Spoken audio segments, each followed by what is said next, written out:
Sige, palakpakan ulit natin ang ating Panginoon na buhay, Diyos na buhay. Magandang hapon po sa inyo lahat. Pinagpalang linggo ng second, third Sunday of January. So, I would like to greet you all a blessed Sunday. Yes, tingnan natin yung bawat isa. May maganda, may pogi, may di ba? Greeting, ayan. Salamat salamat Mai ha sa mga last minute replacement.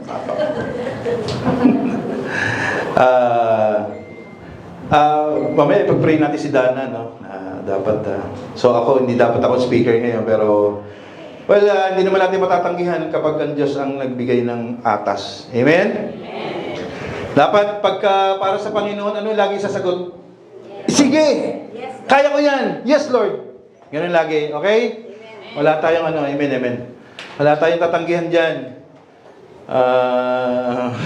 Kahit kahapon, nagmamadali. Nasa ceremony kasi ako kahapon, ng aking pamangkin, doctorate hindi, white coat ceremony. Hindi pa naman doktor, pero pwede na mag-opera-opera ng mga minor. So, nandun kami, habang sinabi ni Mai, naku po, hindi na ako nakapag-concentrate. Di punta ako sa naaral ako. Although may mga topics naman ako nire-ready, pero syempre, gagawa mo pa ng ganyan, ng outline, and syempre, concept, and paano mo i-discuss. So, but praise God, kasi talagang sabi ko nga, Panginoon, ikaw nang bahala, ikaw nang magsalita ngayon. So, kasi, medyo maliit lang na-review ko, pero praise God, umabot pa rin. So, current updates, mahilig kasi ako sa current updates. Mahilig naman kayo sa ganun, yung mga nangyayari ngayon sa paligid natin, everything. No? So, pinaka-sikat na update ngayon, naban na si TikTok sa US. Alam niyo ba yan? TikTok has been banned in the US starting tomorrow sa atin. No, Sunday kasi ibaban eh. So, Sunday pa lang kasi bukas. Ngayon, Sunday pa lang po doon. So, ngayon Saturday pa lang po doon ngayon, no, sa Sunday. So, Monday, bukas, TikTok will be blacked out in US. And isa pa sa mga current events na talagang sensational list coming past weeks, Hamas and Israel has ceasefire. So, they accepted na mag-ceasefire na. So, nagtigil putukan sila. So, pero maraming tumutuligsa, no? Marami pa rin kumontra. So, pero it will save lives, no? Yung gera na yan. Walang katuturang gera para sa akin. And President-elect Donald Trump and President Xi of China has been talking again to improve their relationships. Pero patapos iban yung TikTok, no? Tapos mag-uusap sila. Pero sa tingin ko mababalik din yung TikTok. Oh. So, a lot of relationships, no? Maraming nangyayaring pagbabago. Tulad nga yung Hamas and Israel, parang ayusin na daw nila, no? Speaking of relationships, that will be our topic for today.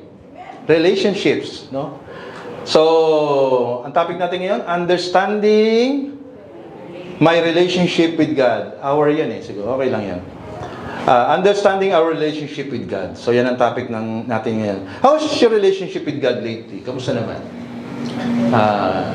When was the last time you talked to Him? When was the last time you prayed? Kailan ka huling tumihingi ng tawad sa isang kasalanan na nagawa mo?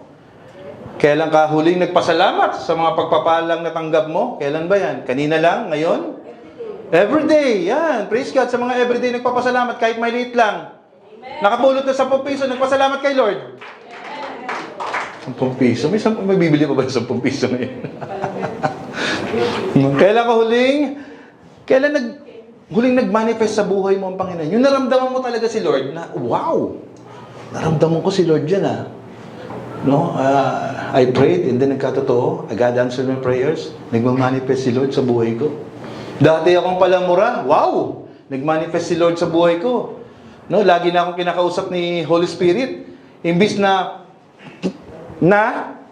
praise the Lord na lagi mo sinasabi. Tapos in Jesus name na, katulad ni mama ko. Magulat lang yan, in Jesus name. Ganon dapat ang Kristiyano. Magulat lang yan, in Jesus name.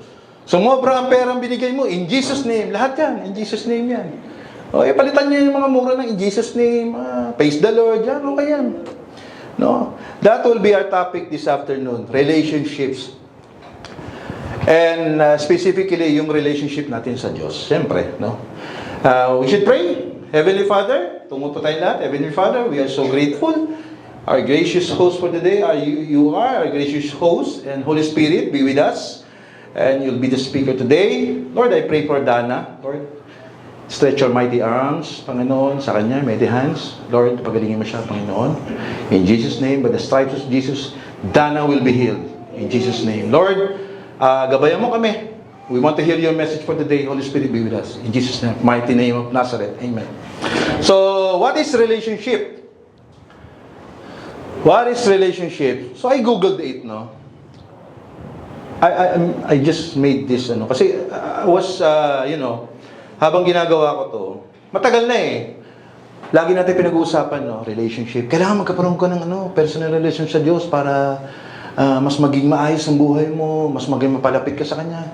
Kasi yun dapat eh, personal relationship. Ngayon, pag-uusapan natin, ano ba yung personal relationship na yan?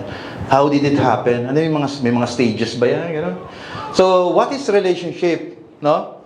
Google gave us these definitions of relationship. Unang-una, the way in which two or more concepts, objects, or people are connected, or the state of being connected. Pangalawa, the state of being connected by blood or marriage. No? Mga definitions to ng relationships. Pangatlo, the way in which two or more people or groups regard and behave toward each other. No? And pang-apat, an emotional and sexual association between two people. No? So, sa apat na ito, when it comes to God, ano lang yung pwede nating mai-adapt, no? Unang-una, the way in which two or more concept, objects, or people are connected. So, the state of being connected, pwede yun. No? Pwede. There should be a connection with God. Pwede nating i-apply. Pangalawa, the state of being connected by blood or marriage. Hindi naman tayo connected ng blood or marriage kay God.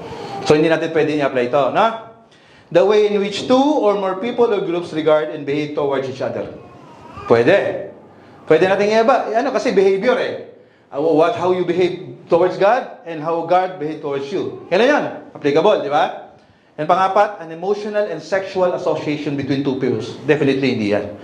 No? So, ang i-apply natin dito is number 1 and then number 3. No? In our discussion today of relationships, ang i-apply natin dito is 1 and 3. So, our relationship with God starts with faith. Our relationship with God starts with faith, no?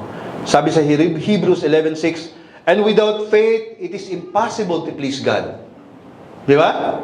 Because anyone who comes to Him must believe that He exists and that He rewards those who earnestly seek Him.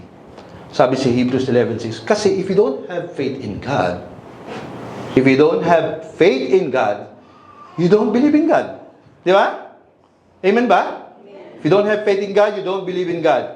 If you don't believe in God, you can't connect with God. If you don't believe in God, if you don't have faith in God, you can't connect with God. Di ba? Parang,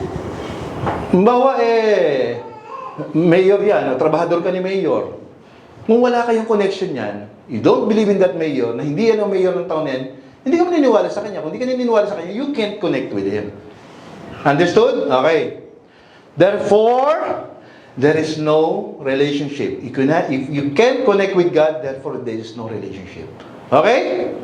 Tandaan nyo yung connections. May connected yan Yung mga connected yan. Most people think, karamihan sa mga tao, that they have a relationship with God. Karamihan sa mga tao, anak ako ng Diyos. May narinig ba kayo nagsabi niyan? Pero hindi siya mga anak ng Diyos. Parang anak siya ni Lucifer. Di ba? Hindi, anak ako ng Diyos. Di ba? Tapos pag gano'n, iba na ulit ugali. Iba na sinabi sa kaharap niya. No? So, most people think that they have a relationship with God. No? But, you have a relationship, but do you have faith in Him? May faith ka ba sa Diyos? Kahit may relationship kayo? Di ba? If you don't have faith in God, it is impossible to please Him. Sa totoo lang. Amen? Kung wala kayong relationship, wala kayong faith, it is impossible to please God. Kahit anong gawin mo, kung wala kang pananampalataya sa buhay mo na kayang baguhin ng Diyos, ang buhay mo, pati ng pamilya mo, walang mangyayaring connection. All those prayers will be left unanswered. Sa totoo lang. Sino sasagot dyan? Si Satanas? Hindi ka pakikinggan ng Diyos. Sa totoo lang. Kung ngayon, nabigat ang problema mo, dahil ang pinagdadaanan, pero una kang lumalapit kanino? Sa kamag-anak, sa kapatid, sa kapitbahay, sa kaibigan, sa best friend. Hindi nga pumasok sa ano mo na mag-pray ka sa Diyos eh. If you don't believe in God, you don't have a relationship with God, you don't have faith in Him, it is impossible to please God. Therefore, our faith in God will start our relationship with Him. Amen? Kung may faith tayo, doon pa lang nagsisimula ang relationship natin. No? Ito, fun fact. Hindi ito fun fact. This is true facts. Christianity is the only religion that teaches that you can have a personal relationship with God. Wow! Ang dami ng religion sa buong mundo. Pero Kristyanismo lang ang nagtuturo na pwede ka magkaroon ng personal relationship sa Diyos.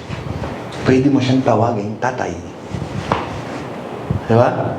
Kaya nga sabi sa John 1:12, yet to all who did receive Him, to those who believe in His name, He gave the right to become children of God. Diba? Napakasarap maging Kristiyano. Napakasarap maging Kristiyano. Kasi sa ibang religion, anong tinuturo? Ano? Creation, creator lang eh. Yun lang almost lahat ng religions, yan lang ang tinuturo. Bawal kang tumawag ng Diyos Ama. God lang. May narinig ba kayong Muslim na nagsabi ng Ama? Wala. Ano tawag nila? Allah. What is Allah? Creator. God nila. Pero bawal mong tawaging Ama yan. Di ba? So sa Kristyanismo, pwede nating tawagin, pwede tayo magkaroon ng personal relationship. That is why, kung ngayon, isa ka ng Kristiyano, hindi ka na namamali ng pinupuntahan at sinasamahan. Nasa tamang samahan ka na. Nasa tamang paniniwala ka na, nasa tamang faith ka na. Di ba? Kasi pwede nating tawagin siyang Ama. Pwede kang magkaroon ng personal relationship sa Kanya. Pwede kayong mag-usap. May connection kayo. Napakasarap, di ba? Tayo lang ang binigyan ng ganyang Tayo lang ang binigyan ng mga kayong Kristiyano lang ng ganyan ng katuruan. Whereas sa iba, unfair. Nilikha ka lang, ako lumikha, ganun. Ganun sa ibang religion. Walang ibang You can research that. Christianity is the only religion that teaches that you can have a personal relationship with God. Napakasarap malaman yan. Sabi ko, ang sarap mo naman malaman ito. Kumbaga, it affirms what I am doing now. What we are doing now. Na yung mga pagpapagal natin, labor natin, lahat ng mga efforts natin dito, mga oras na sinayang natin sa pagkakanta-kanta dito ay hindi napunta sa wala. Amen? Amen. And Jesus, Christianity is the way. Ngayon pag-aaralan natin, to better understand yung relationship natin sa Panginoon, we need to know the stages. Siyempre, pag-aaralan natin yung stages of relationship with God. Okay? Unang-una, the needs stage. Ayan, the needs stage. Sabi sa Matthew 19:20, ito yung unang stages ng relationship with God. I made this all up, itong stages na to. Based on my experience, based on internet and everything. The needs stage. Sabi sa Matthew 19:20, All these I have kept. The young man said, what do I still lack? Sabi niya. What do I still lack? Kasi may sumalubong kay Jesus eh, di ba? Lahat ng tinuturo mo, tawag niya kay ano? Teacher, lahat ng tinuturo mo, nagawa ko na yan, lahat yan. Ano pang kailangan kong gawin? Ano pang kulang sa akin? Ano pang hahanapin ko? Sabi niya. Ano sabi ni Jesus doon? Ibenta mo lahat ng possessions mo. Sell all your possessions. And then come and follow me. Ano nangyari doon sa mama? Umuwing lulugo-lugo eh. Lulugo-lugo eh. Kasi hindi niya kayang pakawalan yung yaman niya. Di ba? Oh. Gusto mo sumunod sa akin? Gusto mong masunod lahat? Adi benta mo lahat ng possessions mo. Sabi niya. Oh. So dito yung lalaki, yung mama, yung young man, naghahanap. No? Naghahanap pa siya. So sa ating lahat, you search for a relationship because there is a need. No? There is a need stage. Kailangan mo eh. Dumating ba sa punto sa inyo yun? Yung parang you feel empty. Tutulog ka, parang may ang kulang sa akin. Nung hindi pa tayo Kristiyano, ako dumating sa punto yun eh. Nung hindi ako masyadong active sa church, I feel empty. Pag hindi ako nakakasamba, I feel empty. No? Parang nangihina ako. So, itong si young man, naramdaman niya yun. Parang kailangan ko pa eh. Ano pang ko? There's a need. So, in order to establish a relationship, kailangan may need muna. And sometimes, ano yung hinahanap? Relationship. No? Because there is a need. May kailangan tayo. There are needs that are necessities. Kaya nga, dumating pa nga yung time na gumawa ng model ng hierarchy of needs si Maslow. Abraham Maslow. So, ipa-flash natin ngayon dyan. Paki-flash kapatid dyan. Pamilyar ba kayo sa mga nag-aaral? Sino pamilyar dyan? Maslow's hierarchy of needs, no? So, dito kasi sa Maslow's hierarchy of needs, unang-una? Yung basic needs. Siyempre, basic needs siyang food, warmth, water, and rest. Matutulugan. Security and safety, trabaho. Kailangan safe sa environment, ganon. And then, 5 psychological needs. Yung belongingness, yung kailangan mo ng love, no? Ganyan. Ganyan tayo, dumadaan tayo dyan. Kaya nga, itong lalaki, may need siya eh. Nakadalas sa atin, ganun tayo. Ako, at that time, sa buhay ko, gumating din yun. I need the Holy Spirit in me. I need something that cannot be filled with the presence of my wife, my kids, my mga barkada ko. May kailangan ako eh. No? Ang tao naghahanap. No? But the problem with self-fulfillment yung pinakataas, no? Pero ito kasi pataas to eh. Kung matitingnan nyo, siyempre kailangan muna yung food, water, and matitirahan. Pero pataas ito. What is the problem with this model? What do you think? The problem with this theory is that spiritual needs are not mentioned. Siyempre, ganun yung mga psychologists, no? Hindi pumapasok sa isip nila yan. Psychologists, scientists, everything that concerns science, kontra sa religion. So, hindi yan kasama dyan. Which is yun sana ang pinaka-importante. Para sa akin nga eh. Para sa akin unahin mo yung spiritual. Amen? Unahin mo yung spiritual para magkaroon ka ng food. Di ba? So, dapat pinakauna spiritual. Dapat ganun tayo bilang Kristiyano. Hindi yung kailangan ko muna magkatrabaho bago ako magsimba na linggo-linggo. Diba? Kailangan ko muna kumita bago magbigay sa simbahan, bago pumunta sa simbahan na yan, bago mag-aaral ng mga kailangan ko unahin tong buhay ko. Kailangan ko masurvive mo yung sarili ko, pagkain, tirahan, trabaho. Paano kung hindi ka magkalaman ng lahat ng yan? Sa buong taon ng buhay mo, pamumuhay mo, paano gagawin mo? Hindi mo na-encounter. Wala kang spiritual needs. Kasi nga, dapat unahin natin. Bilang Kristiyano, unahin natin. Ang banal na magkaroon tayo ng spiritual sa puso natin, sa buhay natin. We need God. We need the Holy Spirit. we need Jesus. For us Christians, if we have God, we can have everything in Maslow's model. Lahat na nandun. Naniniwala ba tayo doon? Kung may Diyos tayo sa buhay natin, lahat yan, may-atin natin yan. Di ba? Di ba? Amen ba tayo? Oh. Lahat yan magkakaroon. Susunod na ang lahat ng yan. Kaya nga Matthew 16:33, di ba? Unahin mo ang kaharian ng Panginoon. Seek His kingdom. And all those things na nasa model ni Maslow, bibigay na ng Panginoon yan.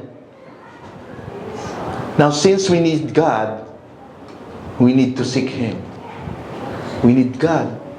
We need to seek Him. At yun na yung pangalawang stage. The seeking stage. Naghahanap ka na. Tandaan nyo ha, pinag-aaralan natin kung ano nangyari nung kayo ay nag-aano pa lang. Ang tawag dito ay sinisik nyo pa lang si Lord. At malalaman nyo, hanggang matapos natin ito, nasaan na ba ako sa stage ng relationship ka sa Diyos? Amen? Para lang maintindihan nyo ha, nasaan na ba ako? Ilan ba to? 8 ata to na stage. The seeking stage. Ito na, naghahanap ka na.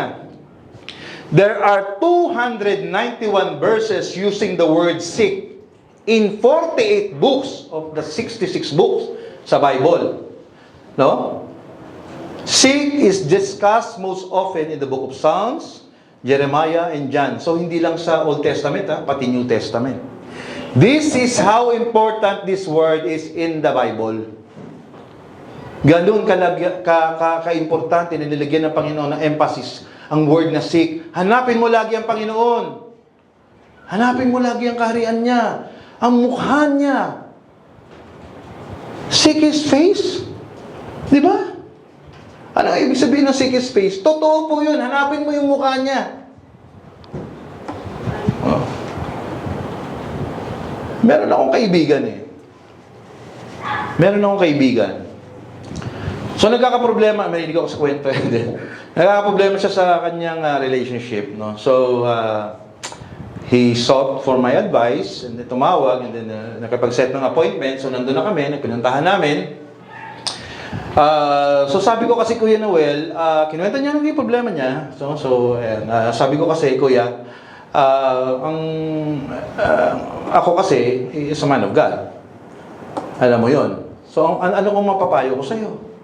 Siyempre, hindi kita papayuhan ng hiwalayan mo na yung asawa mo. Diba? Kung iba, ganun pag pasaway asawa, hiwalayan mo na yan. Diba? Hindi ganyan marinig mo sa akin. Diba? Huwag mong bigyan ng pera. Mga ganun. Pagalitan mo, awayin mo. Hindi ganun. Wala kang marinig sa akin ganyan. Ano sinabi ko sa kanya? Iaalayin nyo yung pagsasama nyo sa Diyos. Diba? Gusto mo maging maayos ang takbo ng pamilya nyo, iaalayin mo yung pagsasama mo sa Diyos. Wala naman akong Tapos ang sabi niya, Kuya, mula pa kasi, kabataan ko, umatinda ako ng mga niyan. Dati na rin akong nagkatoliko ako, nagsabadista ako, nag-Iglesia ni Cristo ako, nag-born again ako. Lahat. Lagi ako nagsisik. Yun yung word na ginamit niya, sick. Kaya sinama ko dito kasi siya mismo sa akin sick. Yung word na sick. Sabi ko sa kanya, Kuya, yung relationship kasi sa Diyos, yung paniniwala sa Diyos, may stages kasi yan. Ang problema, hindi ka lumampas dun sa sick.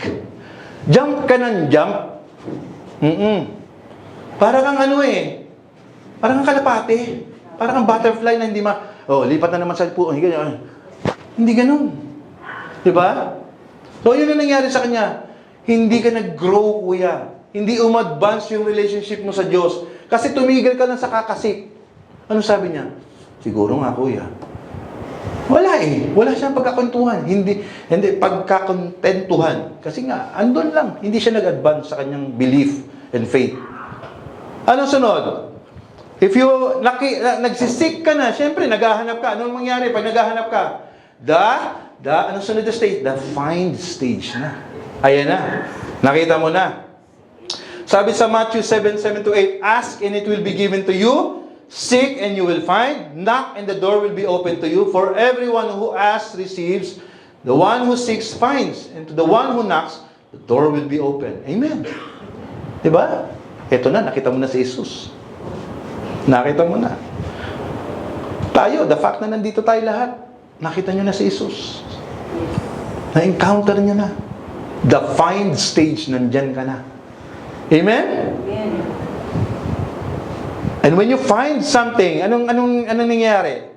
Everything becomes exciting na. Siyempre, di ba? Para kapag naghahanap ka ng mapapangasawa, tapos na-pinpoint mo, eto na. Tall, dark, and okay lang. Tall, dark, okay na yan. Maputi, chinito, 4'11".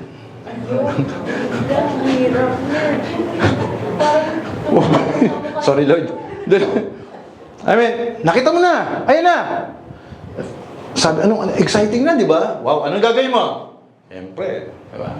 Papakilala ka na, di ba? It's a love life, nangyayari yan. And wait, wala pa tayo sa exciting part. Wala pa tayo sa exciting part. Nasa pa lang tayo? Find stage. So nakita mo na siya, ayan na.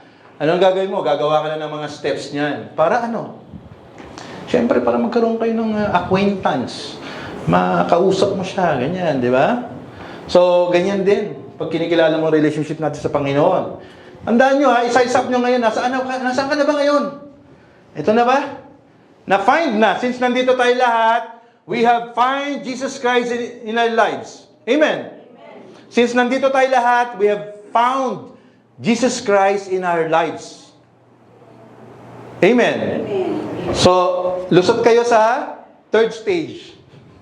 Lahat nandito, lusot sa third stage. Ano sunod?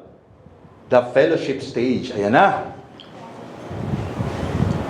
Sabi sa 1 Corinthians 1:9, God is faithful, who has called you into fellowship with His Son, Jesus Christ.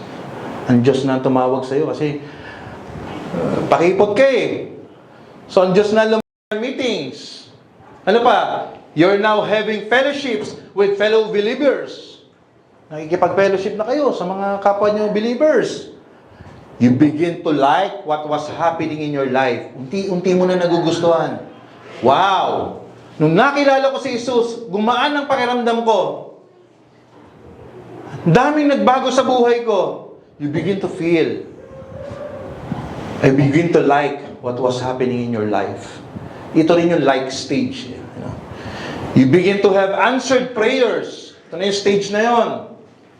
No? Ito yung the fellowship stage. You begin to have answered prayers. You begin to feel good about Jesus. Gumagaan na yung pagkakilala mo sa Panginoon. Di ba? You're beginning to like Jesus. Hindi lang feel good, Wow. Parang okay na ito. Yung bata-bata ako. Okay ito yung Jesus na to. Tapos lalo ako nagbabasa ng mga tungkol sa Kanya. Okay ito, kakaiba. Lalo ng mga kabataan ngayon, sobrang lalim na. Ang tingin nila kay Jesus ngayon, hindi na Diyos. Ano na lang? Palamuti sa buhay nila. Kaya, I love my generation. Yung generation namin, siniksik sa utak namin na kailangan namin si Jesus sa buhay namin. Diba? 90s kid. Sino ba 90s kid dito? Ay 90s kid. 90s kid. Nagtuturo no? As tayong mga 90s kids. Diba, mga magulang natin, pag hindi, yan. Hindi mo pwedeng ngayon sa US, iba, kahit mga kabataan ngayon dito, hindi mo pwedeng persahin sa simbahan. Diba? Lalo sa US. I watched a movie last night. Hindi mo pwedeng, ang magulang na ang takot sa anak. Grabe. Ang magulang na ang takot sa anak. Ano ba naman yun? But at 14 years old, hindi mo pwedeng pangunahan, pagsabihan, pagalitan anak mo. You can ground him, pero hindi mo siya pwedeng saktan, hindi mo pwedeng batuhin. Wala. Marami kang kaso. You're beginning to like Jesus at this stage. Itong fellowship stage. Ganun din yan, di ba? Sa love life. Nagugustuhan mo na siya. Ang cute ng ngiti niya, di ba? perfect yung dimples. Diba? And then, lagi siya mabango. Oo, gano'n. Lagi malinis. Amoy alcohol. Diba? Alcohol lang kasi kami dati. Kasi wala kami pambili ng bench. Bench kasi sikat dati eh. Wala pa kami pambili noon. Alcohol lang. Pwede na. Mahal yung bench dati, di ba? Mahal eh. Mahal. Tsaka yung, ano ba yun? Breads, ano ba yun? Angel's bread. Yan. Pag naka-angel's bread ka, wow! Di ba? Ito na. Exciting stage. Oh, wow. Ito na. The love stage. Okay. Ito, sino bang hindi gustong pag-usapan ng love? Lahat tayo gusto ng love. Kaya nga mahilig tayo sa love story. Mga movie, di ba? Sabi sa 1 John 4:19, we love because He first loved us. Kaya tayo nagmamahal ngayon. Kasi may unang nagmahal sa atin. Sino yun? Ang ating Panginoon. Di ba? The word love was mentioned in the Bible between 310 times sa King James Version and 801 times sa New Language Translation version. Depending on which translation you are reading, ganyan karami minention ng word na love. At hindi lang yan sa puro New Testament, 300 of those, 310, more than 310 ay nasa Old Testament. Meaning, hindi lang si Jesus ang nagsasabi at nagpo-promulgate ng salitang love, kundi mga insinauna pa natin mga tatay natin, si Abraham, mga ganon. No? So, mga characters sa Old Testament. So, ganon daming emphasis ang binibigay ng Bible sa word na love. Kaya tayo, ano sinasabi natin? Huwag tayong away. Pag may nag-aaway, uy, tama na yan. Love lang tayo. Di ba? Ayaw na natin ng away. Puro lang tayo love. Love. Kapitbahay mo kahit lagi nakasimangot. Love lang tayo. Love. Peace. Di ba? Diba? Di ba? Ngitian mo palagi. Love lang tayo. Ganun tayo. Paglalabas ng bahay, para masalamin sa atin, we should grow in the likeness of, in the image of God. Di ba? We should present ourselves in the image of God. Kung nakasimangot tayo palagi, ano mangyari? Ay, naku. Born again Christian ba yun? Pa-Jesus yan, pero tinan mo mukha. Gusto niyo bang masabihan ng ganon? No, amen. No, amen talaga. Kailangan ng Kristiyano lagi nakangiti. Wala tayong problema. Kahit may problema tayo, may Diyos tayo na ano eh. Kaya nga ako sabi ko, kahit kami, dumadaan din kami sa matinding problema. Pasok ng taon, dami na yung problema. Ano sabi ko sa Panginoon? Hindi ko iisipin yan. Ikaw na bahala dyan, Panginoon. Lord, balik ko sa iyo lahat ng problema. In this stage, the love stage, you begin to love Jesus. Meron ka ng pagmamahal kay Jesus, no?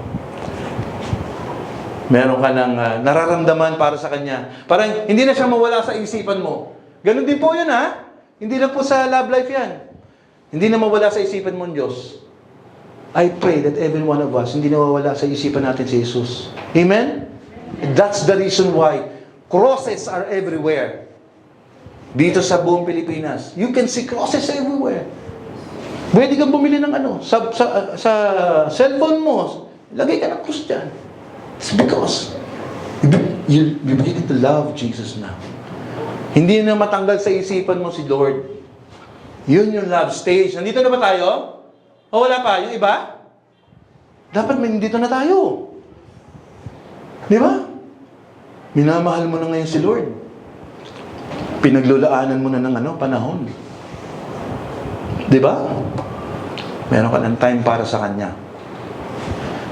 The love stage is the most awaited part ng buhay Kristiyano natin. Ito ang pinaka-awaited part natin. Parang ganun din sa love life mo. Pag meron kang isang nililigawan, di ba? Pag sinagot ka na, yun na yung pinaka-exciting part Di ba? Meron ng pagmamahal sa bawat isa. Two-way po yun, Jesus loves you. You love Jesus. Ganun po yun. No?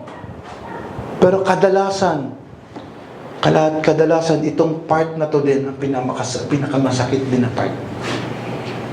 Pag minamahal mo na si Jesus, ito na yung pinakamasakit na part. Kasi akala mo, sa isang love story, dapat laging win-win. No? Dapat, o kaya, win ka lang. Si Lord hindi. Di ba? Gagawa ka ng mga decision sa buhay. Gusto mo, Lord, gusto ko mga ibang bansa. Ito talaga pangarap ko eh. Bigyan mo na ako ng bigyan mo na akong visa. Dali mo na ako sa ibang bansa. So everything is working out na. Nabigyan ka na ng ano. Ang problema, when you get there, na-scam ka. Ano sasabihin mo kay Lord? Kala ko ba mahal mo ako, Lord? Diba? Ito yung pinakadelikadong stage. Pag nasa love na. Actually, dito marami. Dito. Kumbaga, ito yung yung mararanasan mo yung sakit. At pag naranasan mo yung sakit, ano mangyayari? Andun na tayo sa doubt, trust stage. Mabilis lang tayo. Doubt, trust stage. Ito yung stage na sabi sa James 1:6, but when you ask, you must believe and not doubt, because the one who doubts is like a wave of the sea, blown and tossed by the wind. Oh, kung isa ka pala nag-doubter, para kang wala. Isa ka lang hamog. No? Wave of the sea, mawawala din. This is the most dangerous stage ng buhay Kristiyano natin. Itong doubt, trust stage. Kasi di ba yung love kanina, okay eh. Pero pag dumarating ang time, naghihirap ka na. Nagkasakit ka. Yung Lord na tinatawag mo dati, wala na. Hindi na sumasagot sa mga panalangin mo. Ano na mangyayari? Nagkakaduda ka na. Mahal pa ba ako nito ng Lord? Tandaan nyo i-relate nyo sa buhay nyo ngayon itong stages na to. Mahal pa ba ako ni Lord? Kasi ang dami ko ng panalangin eh. This is the most dangerous stage ng buhay Kristiyano natin. And this is where Satan either fails or succeed. Itong stage na to, itiwala ka na kay Lord eh. Diba? Mahal mo na siya eh. Akala mo meron na kayong personal relationship talaga eh. Pero ang nangyari, nag-fail lang isang beses si Lord, binagsak mo na. Diba? Namatay lang yung aso mo eh. Grabe Lord, pinatay mo si Doggy. Tinabla mo na si Lord. Ayaw mo na magsimba. Ayaw mo na kumain. Diba? Ayaw mo na magbasa ng salita ng Diyos. Ayaw mo na magpuri-puri. Yung mga tinabla mo na dahil kay Doggy. Ito na yun. Nagdududa ka na. Hindi ako mahal ng Diyos. Ano lang to? Pinasarap lang ako ni Jesus eh. And this is where Satan, papasok na si Satanas. Ayan na! Ayan na! Makukuha ka na to. Yung dating masipag at mahal na mahal si Jesus, nag-dive, ando na, wala sa sirkulasyon ng mga Kristiyano. Ano na siya ngayon? Hindi na naniniwala sa Diyos. Atheist na siya. No? Marami pong ganyan nangyari. Napakarami kong kilala. Nakakalungkot. And I pray that all believers of Christ don't fall for the doubt stage. Imbes doon tayo sa trust stage. Na kahit may nangyayaring problema sa atin, doon lang tayo sa trust. Kaya nga doubt trust stage yan eh. It's either you fall or just remain. Nandito lang tayo. We're trusting Jesus Christ. We're trusting God will make a difference in our life. Sasagutin yung mga panalangin natin na ayusin niya ang lahat. Amen? Kaya nga, trust the process of Christianity. Trust lang natin. Okay? O, kala nyo, tapos na, malayo pa yan. Pag nakatawid ka dito sa doubt, trust stage, Satan will have a hard time bringing you into hell. Kailangan mong tawirin to. Ito na yung mga trials. Ito na yung mga nagsisilbi ka sa simbahan, pero tagtad ka ng problema. Pag napagtagumpayan mo to, mahihirapan na si Satanas, dalhin ka sa impyerno. Mahihirapan. Kahit handamakmak na problema ang dalhin sa'yo. Problema ng pag-love life nyo. May ganun, di ba? Di ba? Yung ano ba yan? Love will keep us alive. Mga pagsasama. Kahit walang kainin, basta love will keep us alive. Di ba? Basta may ano lang. Basta magkasama tayo, kahit walang kinakain, okay lang. May ganun din sa love life, di ba? Kahit maraming problema, okay lang yan. Basta magkasama tayo, Lord. Because the love that you have with Jesus Christ will keep you alive. Amen? Hawak-hawak lang kay Lord. Pag napagtagumpayan niya yan, mahihirapan niya si Satanas. Kahit anong gawin niya sa buhay niyo. Kasi dami niya na pinagdaan ng dalawa eh. Di ba? Hindi mo lang kasama si Jesus Christ sa ano? Sa sarap at ginhawa. Kundi sa paghihirap din. Parang love life nga rin eh, asawa mo. Hindi mo lang kasama sa hirap, ay sa sarap, kundi sa hirap at ginhawa, kasama mo siya. Pati sa hirap. Pagka ganun ang asawa nyo, na parami na kayo napagsamahan, ano na, mahirap na kayong paghiwalayin. Di ba? Mahirap na kayong paghiwalayin. Ganon din po sa relationship natin sa Diyos. Kaya ano na yung susunod na stage? Sana umaabot na tayo sa ganito. The third stage.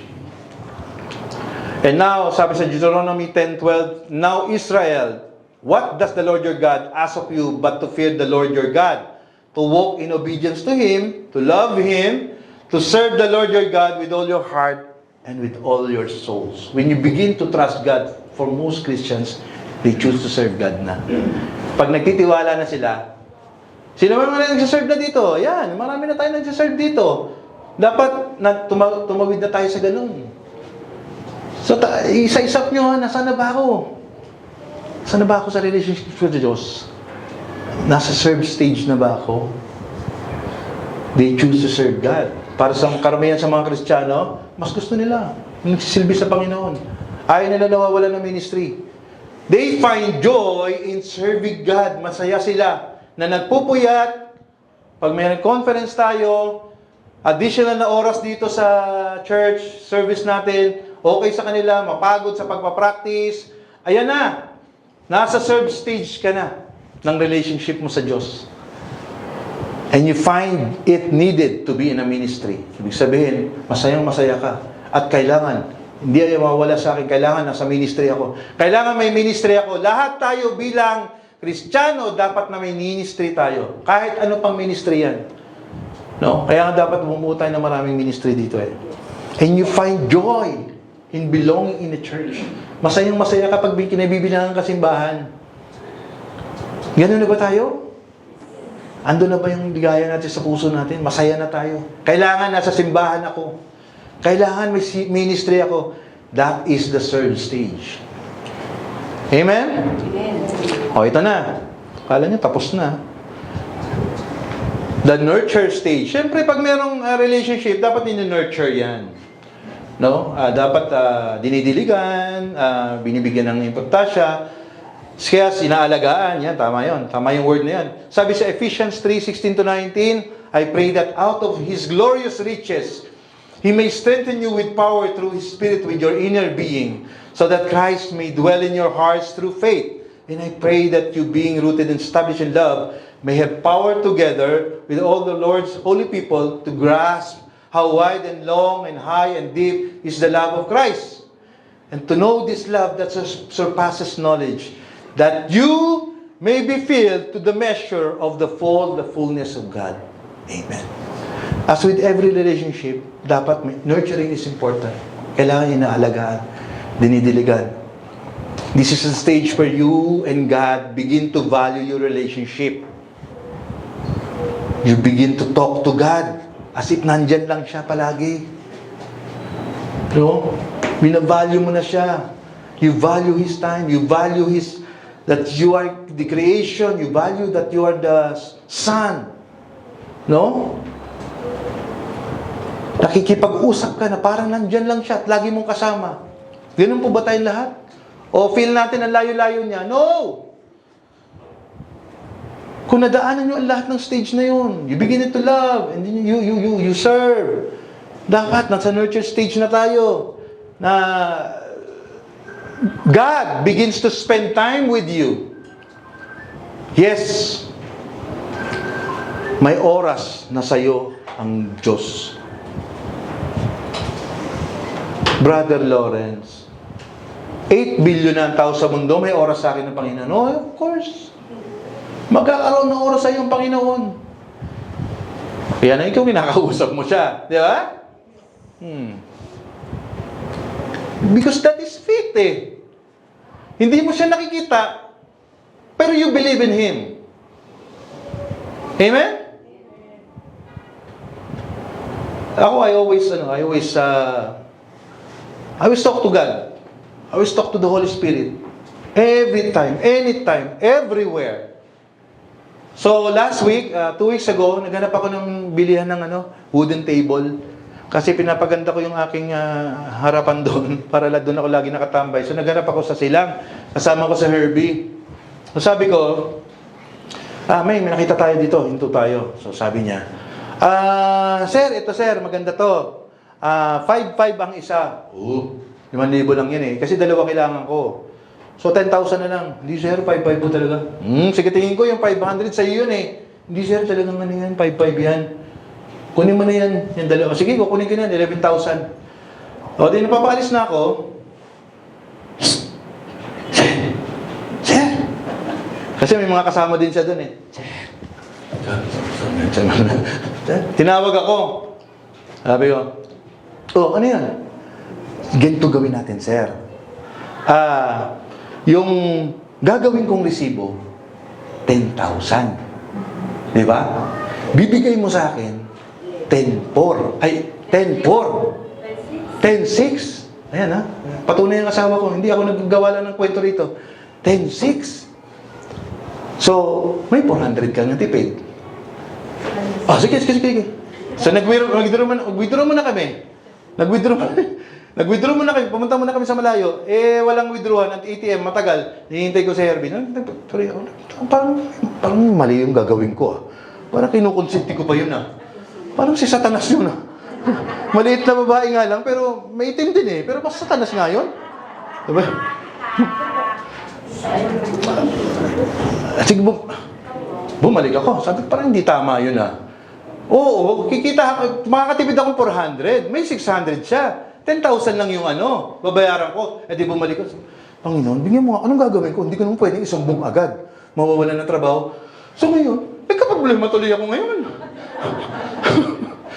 Bibili na lang ako, na-stress pa ako. Anong gagawin ko? So pagbalik doon, sabi ko, Eneng, ganito kasi. Ayun na 11,000. Nagmamadali ako para sa sakit nga siya Ito na 11,000. Ikargan mo niya yung mga na yan. So parang nagpabisi-bisihan ako, parang umiiwas ako sa kanya, parang Satanas talaga. Para sunod-sunod pa sa akin. Sir, gusto niya kunin ko yung resibo. Baka makita siguro doon, naisip niya. Di ba? Baka makita yung resibo, mahuli pa siya. Sabi ko, hindi na. Okay na yan. 11,000 lahat sa iyo na yan. Okay na yan. Basta yan ang binayad ko sa iyo. Yung resibo, bahala ka na dyan. Ayokong kunin yan. Nagmamadali kami ni Herbie. So, pagkapasok, okay na yan. Ayos na kami. Sabi ko na nakahinga ako. Nabawasan yung stress ko sa buhay. Pero salamat. Pero sa akin, ganon, parang nagpapasalamat ako sa Diyos kasi sinasamahan niya ako. Hindi parang alam mo kung matutokso ka Pero 400, di ba? Sabi ko, Panginoon, salamat. Kasi ginagabayan mo kahit sa maliliit na bagay. Ayoko makompromise Di ba? Bawalan siya. Kung magkasala siya. Basta ako inimuyos na ako. Parang si Satanas talaga Ganun. So, yun. Dapat nasa ganung stage tayo. May nurture.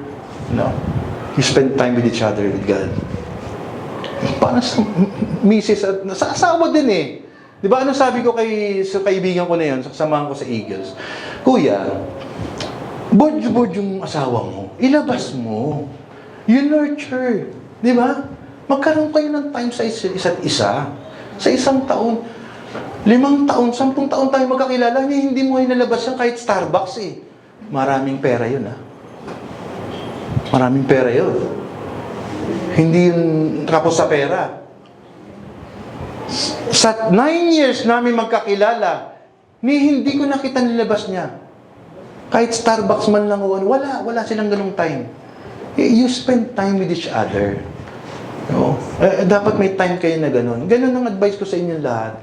Kami, si Herbie, nasobrahan nga lang kami sa spending time with each other. Lagi ka. Kasi ganito, mas magandang lagi mong kasama ang asawa mo eh. Unang-una,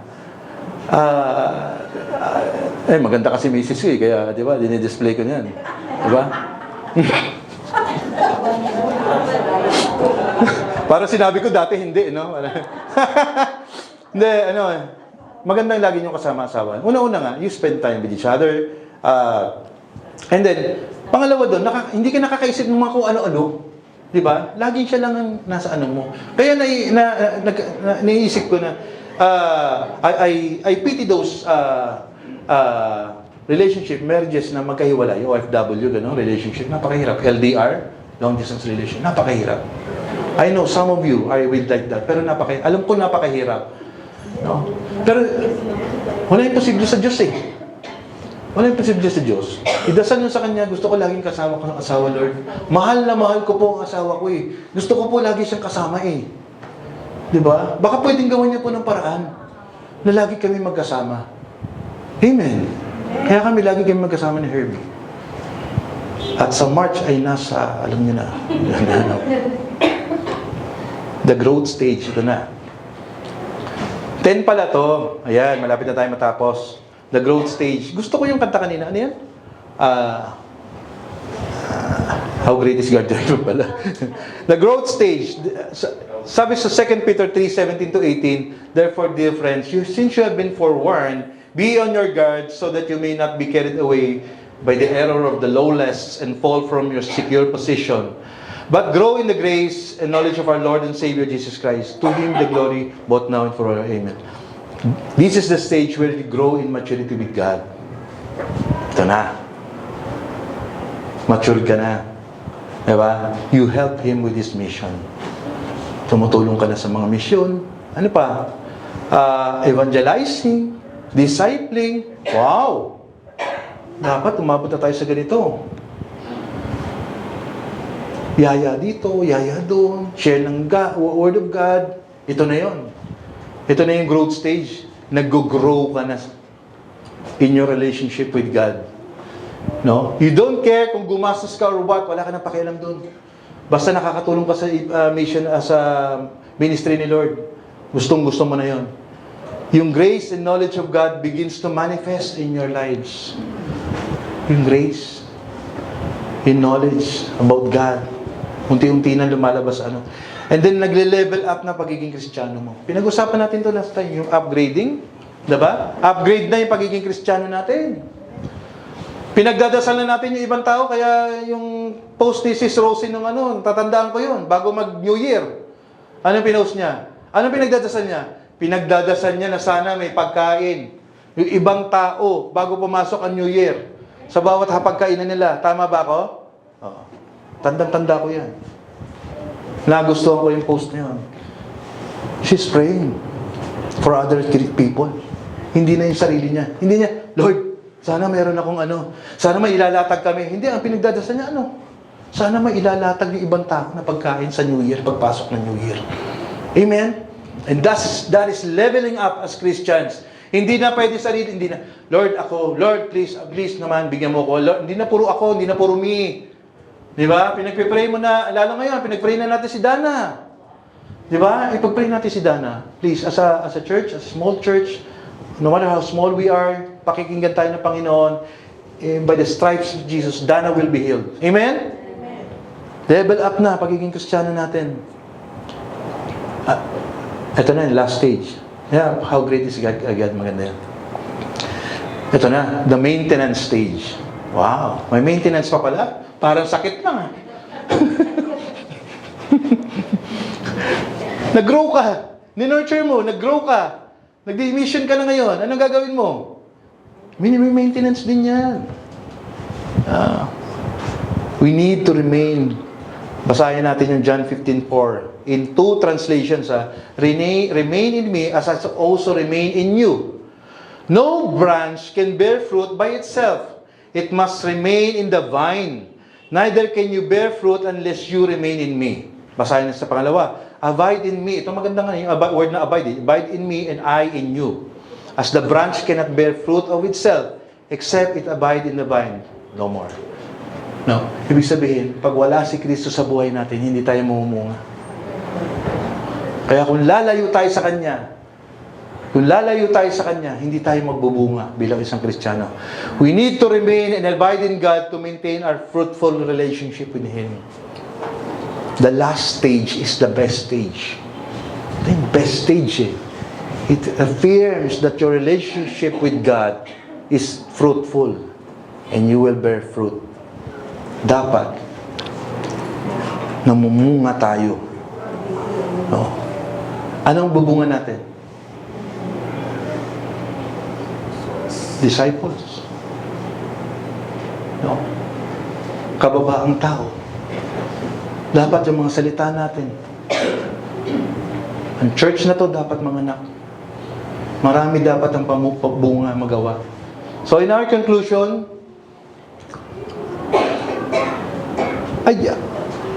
nabanggit na natin yung 10 stages. It's up for you to decide. Nasaan na ba ako? Sa stage na yan. Naabot ko na ba yung 10? O baka nasa 1 pa rin ako? Needs. Basta sa 2. Seek. Seek pa rin ang seek. Katulad ng kwento ko nga sa kasama ko. Dami niyang pinuntahan mga religion. Puro seek, seek, seek. Hindi na siya umakbang. It's up for you to evaluate yourselves. Assess yourselves. Nasaan na ba ako? And I hope and pray na umabot tayo sa maintenance stage lahat. Amen? Our relationship with God, as a conclusion, is a journey. Journey ito eh. No? It is a journey. Hindi a destination. No? It's a journey marked by ups and downs, twists and turns. But know this, God is faithful, constant, and loving. Hold on to His promises, rest in His presence, and trust His plan. As I call the music team, handa tayo.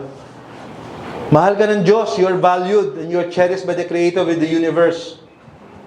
As we conclude, I urge you all to examine your relationship with God. Are you seeking Him daily? Kung napicturean niyo yung mga kung hindi man, you could ask me to send it to you, I can send it to you. Nasaan na ba tayo? Nasa serve stage na ba tayo? Love stage, nurture stage, find stage, doubt, trust stage. But I pray that all of us, sana umabot na tayo sa 10 lahat. Bago pa man dumating ang ating Panginoon. For in doing so, you'll discover a deeper, more intimate connection with the Almighty. Tayo po tayong lahat. Awit tayo sa Panginoon.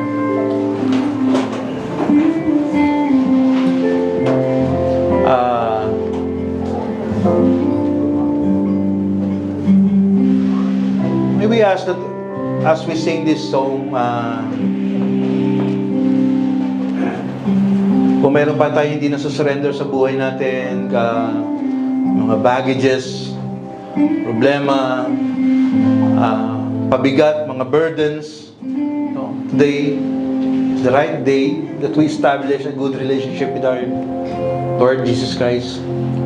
Personal relationship na ma-sweep natin yung 1 to 10 stage na yun. Lord, sana umabot kami, Lord. Lord, we pray, umabot kami sa stage 10 na yun, ng karera ng stages na yan.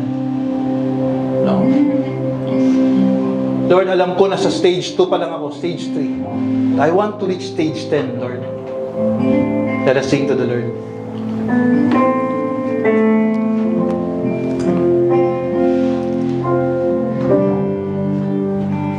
If aawit po tayo, sana namnamin natin yung words and you can close your eyes.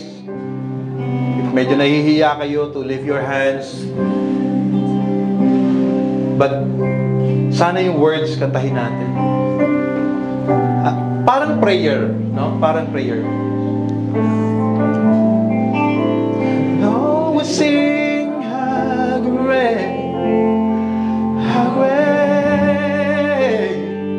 is our God. How great,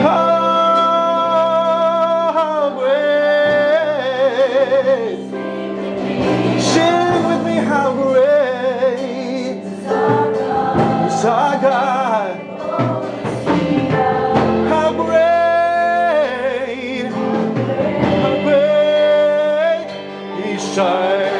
Sa God.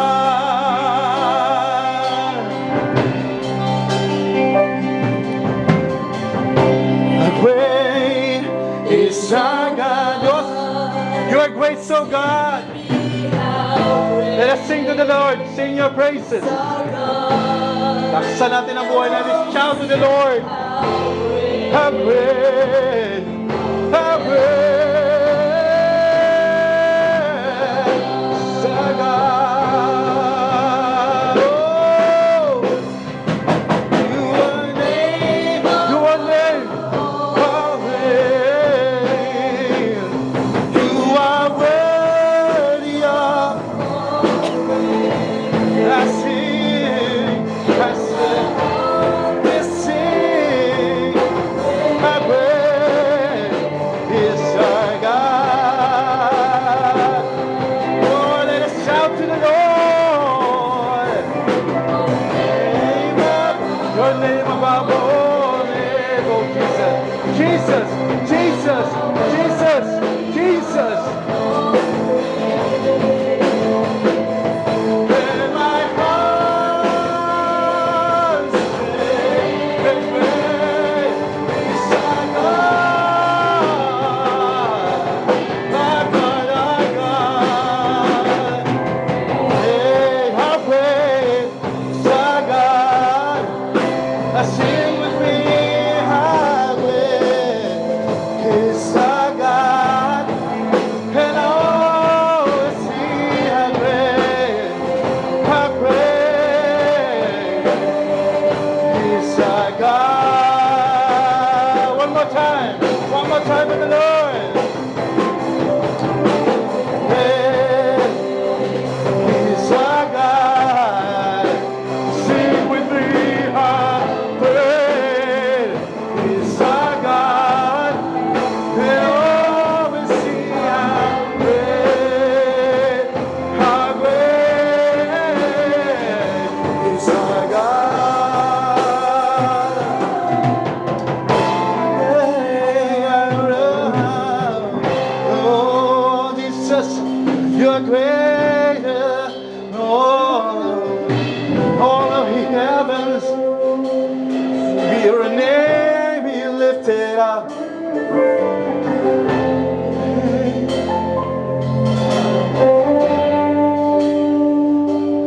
Heavenly Father, we are so grateful for today. Thank you for this message. Thank you for the words. Thank you for fellowship with us. Thank you for the love that you've always shown to us. Thank you for the manifestations. Holy Spirit, salamat Panginoon. Salamat sa maghapon, Panginoon. Salamat sa message mo, Lord. May we be reminded, Lord God, that we need you in our lives, our relationships with you. That we need you. We need to advance our relationship with you. Hindi po pwedeng nakilala ka lang namin, Panginoon. We need to serve you. We need to spend time with you. We need to seek your face. We need to know you. We need to read your word. Because that is how our relationship should be with you, Lord. Lord, we are looking forward for this 2025, oh God, that you will be spending time with us.